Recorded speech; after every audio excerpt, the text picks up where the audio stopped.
Estas son las culturas locales, son culturas diaguitas, calchaquíes, pero está siendo estudiado porque tiene varios niveles de ocupación, que son pre-incaico, incaico y lo que no se sabe hasta cuándo llega, ¿no?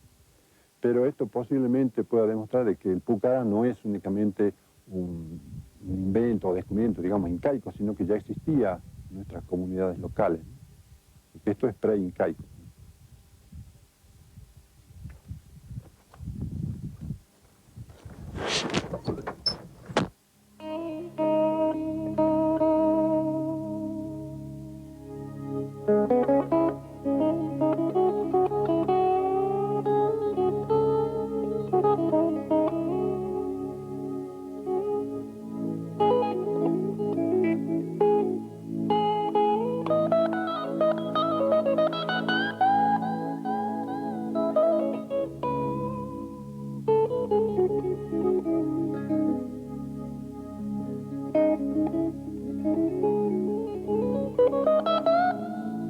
Los valles eran lugares fértiles, eran lugares ricos con agua, donde el cultivo en terrazas permitía que se instalasen grandes poblaciones, y en la quebrada se fueron instalando, en las quebradas y en los valles se fueron instalando desde principios del milenio, o sea, desde tiempos muy tempranos, se fueron instalando culturas que tuvieron su desarrollo local, se desarrollaron desde ellas mismas, crecieron en su religiosidad, en su costumbre, fueron haciéndose arquitectos y constructores de pueblos.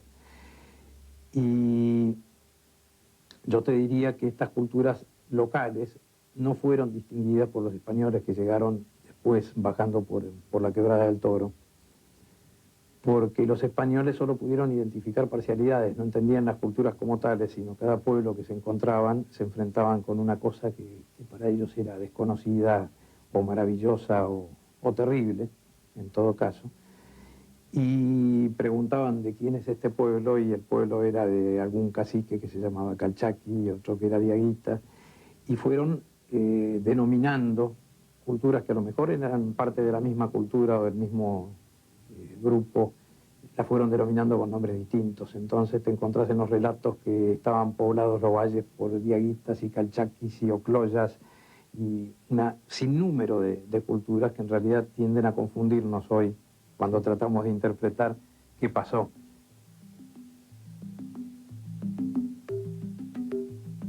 El muro incaico es una pared totalmente distinta, son dos paredes de piedra, ¿no es cierto?, paralelas, y al medio está relleno con la arcilla o el adobe. Es la pared pirca doble, que esto ya es netamente incaico, ¿no? Además la piedra muy bien trabajada. Acá se nota bien el detalle de la pared. Esto forma parte del muro defensivo de este pequeño que llamamos el Pucará Bajo. El Pucará Alto está en la montaña del frente.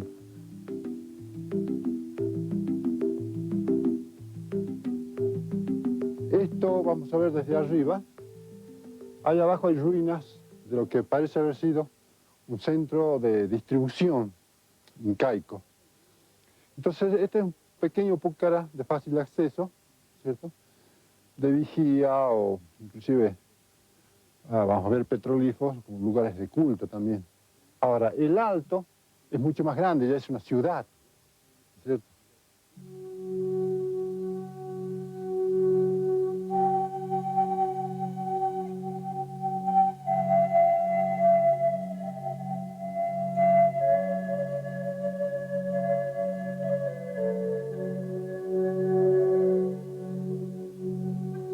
Desde acá, a pesar de que no estamos muy alto, hay una gran visibilidad de todo lo que es el Valle Calchaquí.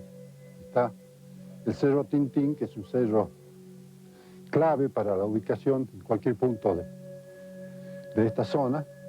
Las montañas son las que sobresalen y se usan como señales naturales, ¿no? En realidad, los valles calchaquíes, con esta riqueza geográfica, con este entorno natural que tenía fauna y flora y posibilidades de desarrollo agrícola, permitió que la agricultura se fuera desarrollando que los pequeños pueblos se convirtieran en grandes poblados con 4 o 5 mil y mucho más habitantes, y que a su vez tuvieran que defenderse de las tensiones territoriales que se generaban. Entonces, si bien en los valles los pobladores habitaban en lo que se conoce como pueblos viejos, que son lugares agrícolas, tranquilos, mansos, te diría yo, también construían fortificaciones o defensas fortificadas para preservar esos caminos de acceso, como fueron las quebradas y los pasos de altura, para preservarlos, y construyeron lo que hoy conocemos como pucaras o pucaraes, que son construcciones fortificadas que en general no eran las de habitación normal, sino las de habitación en tiempo de guerra.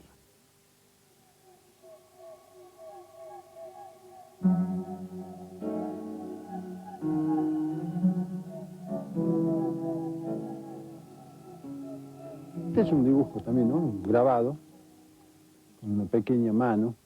Es muy simbólico, es muy difícil establecer o determinar el significado. Esto sí ya son representaciones zoomorfas, son animales. Acá vemos la cabeza, las patas, el cuerpo y la cola. Lo mismo esta. Nunca hay un orden en el dibujo de los petroglifos, ¿no? Que generalmente estas rocas eran consideradas con ciertas facultades o poderes sobrenaturales, entonces la gente la tomaba allí para grabar sus expresiones mágicas, religiosas. Acá más abajo vamos a ver otra que está plagada de grabados. Acá se ve una llama, que es el cuello, la parte delantera, el cuerpo, la parte de atrás y la cola. Generalmente esta piedra está grabada llena de llamas, ¿no? Tengo que tener en cuenta de que el poblador de esta zona estaba acostumbrado y habituado a la cría de las llamas. El tema de la domesticación. Claro, hoy en día ha desaparecido las llamas como efecto de la intromisión del caballo, las mulas, por parte de los españoles. Pero en el año 1400-1500 era fundamental la cría de la llama, no solo para el transporte de las cargas, sino también para la alimentación. Acá hay un pequeñito, que ya no es una llama, sino un animal también, porque tiene la cola muy larga y muy curva. Más se asemeja a un perro. ¿Qué puede ser? Que puede ser también perro, porque en esta zona existían perros de pequeño tamaño, ¿no?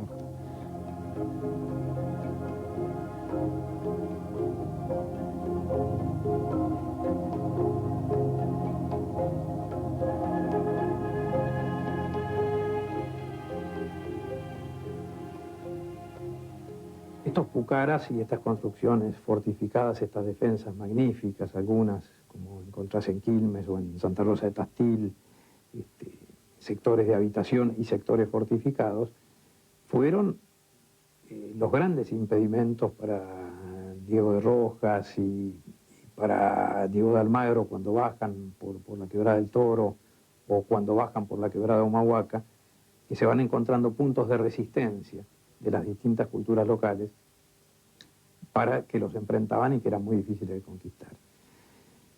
Sin embargo, el parámetro de la conquista es duro, y es tan duro como el que se da en el Alto Perú y como el que se da en México, porque un grupo bastante magro de españoles a caballo, armados y protegidos, logra atravesar todas esas defensas y va instalando en todos los valles y en los lugares fértiles que antes eran pueblos de ocupación indígenas, va instalando sus propios pueblos y ciudades.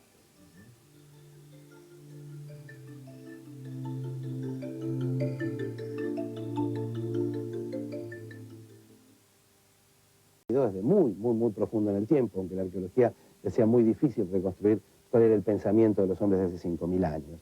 No podemos saber cuál era la religión de esta gente o su espíritu simbólico, pero sí sabemos por algunos detalles, por sus pinturas rupestres, por sus ubicaciones topográficas, por donde estaban viviendo, que había en ellos una vida simbólica importante y que evidentemente también estaba relacionada con sus paisajes, con su fauna, con su flora. Claro, esta es la quebrada de Potreros. Entonces este es sitio estratégico porque controla el ingreso a la quebrada y a Potrero de Payogasta. Desde acá tenemos visibilidad hasta prácticamente ese cerro negro del fondo, ese negrito, ese está frente a Molinos, que son 70 kilómetros.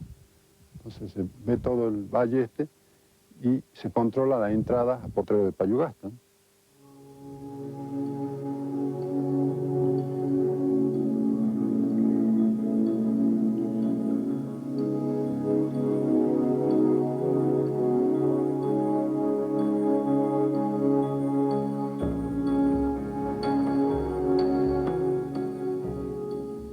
Así van naciendo los pueblos y ciudades. En algunos casos, los pueblos de las quebradas y de los valles, sobre todo de los valles calchaquíes, eran muy combativos, eran pueblos muy guerreros que defendieron su territorio con tenacidad y orgullo. Y los españoles tuvieron que empezar a imaginar sistemas que ya se habían usado durante muchos años en el Asia Menor, de traslado de comunidades para poder evitar la resistencia de los indígenas. Así terminaron los quilmes trasladados en una forzosa y terrorífica marcha desde los valles calchaquíes hasta el río de la Plata. Y así fueron sucumbiendo en el camino. En otros casos tomaban a las familias y las trasladaban intempestivamente a los centros urbanos, donde las mujeres terminaban sirviendo en las casas de familia y los hombres terminaban en el trabajo de las mitas, cumpliendo labores de las cuales nunca sobrevivían. De todas maneras, en este proceso de conflicto, no tenemos que olvidar la tremenda cultura que se había gestado en los valles calchaquíes.